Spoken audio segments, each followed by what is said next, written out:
مبروك مبروك يا زوز، مبروك مبروك يا زوز، بركة شيباني وعزوز، بركة شيباني وعزوز.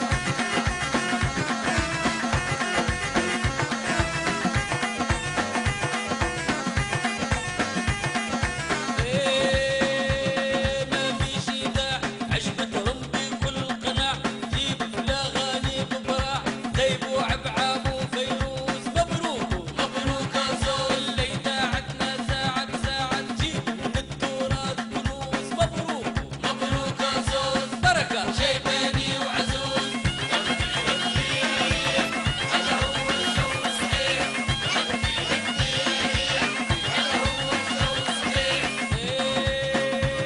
شافوا الأخبار لقيوها توزيع أدوار. مبروك رجالة وحدان قال خرابيط وقرموز. مبروك مبروك يا زول، العظم بلاد النوار في كل شيء خذتها بالكوز. مبروك مبروك يا زول، شيباني وعزوز. عليك الحمد المر مبروك يا حاج عمر، عليك الحمد المر مبروك يا حاج عمر. السلام عليكم ورحمة الله وبركاته. السلام عليكم ورحمة الله وبركاته. الحمد لله يا ربي على هالخير اللي عطيتنا هالعمر وشفت بلادي هيك. الحمد لله استجبت دعواتي. الحمد لله يا رب يا مجيب الدعوات يا كريم.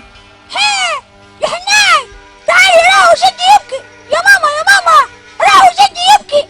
خير يا جدك علي؟ يبكي يا ماما يبكي. خيرك يا حاج؟ لباس لباس يا حاج. ما في شيء، هذه دموع الفرحة. كيف يا جدي؟ الفرحان يضحك مش يبكي. لكن لما الفرح يزيد يا ولادي عن حده ينزلوا الدموع، هذه اسمها دموع الفرحة يا علاوة. باهي يا جدي، علاش فرحان قلبه لا تبكي؟ اليوم شنو التاريخ؟ ترى قولوا. اليوم 7 تمور يا حاج المبروك.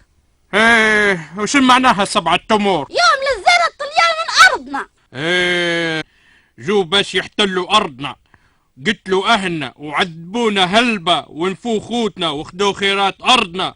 ايه وهانونا هلبة يا ولادي يا علاوة. معناها يا جدي الطليان ظالمين وهم اللي قتلوا ابوك يا جدي.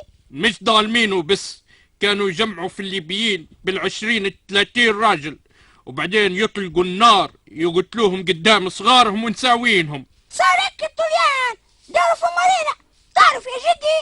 لكن يا جدي ما فيش حد قال لنا الكلام هذا، حتى المدرس التاريخ ما يعرفش يشرح ولا يفهم. انتم يا ولادي ما تعرفوش، افتحتوا عيونكم في الخير، تصحابوا البلاد هكي من يوم الدنيا والدين. كيف كانت البلاد يا جدي؟ ايه كانت المحلات الباهية عند الطليان، والمزارع ملك للطليان، والسيارات عند الطليان، وممنوع علينا حتى شوارعنا. وانتوا كنتوا ساكتين على الظلم يا جدي؟ لا يا ولادي، من اللي دار الثورة؟ احنا الشعب الليبي كله دار الثورة وطردنا الطليان. هذا الكلام كله مهم يا جدي، المفروض يقروه لنا في المدرسة، والمفروض ولا أمانة التعليم يحطوا الشابين اللي زيك يدرسونا في التاريخ. كان يخلوني يا ولادي نقريكم من غير فلوس. تو كلم الإدارة يا جدي بتاع المدرسة، لكن ما قلتلناش علاش تبكي يا جدي.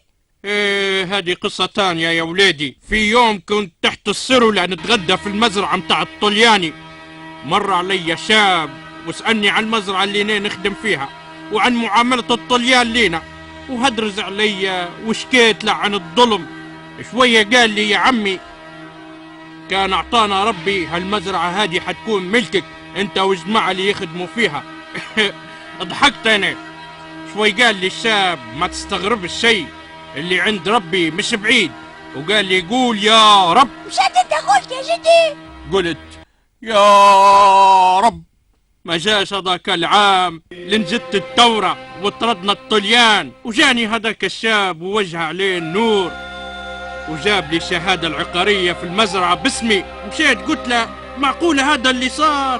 قال لي مش قلت لك قول يا رب؟ مشيت قلت له يا رب افتح عليك كيف ما فتحت علينا، وفرج كربك كيف ما فرجت كربنا.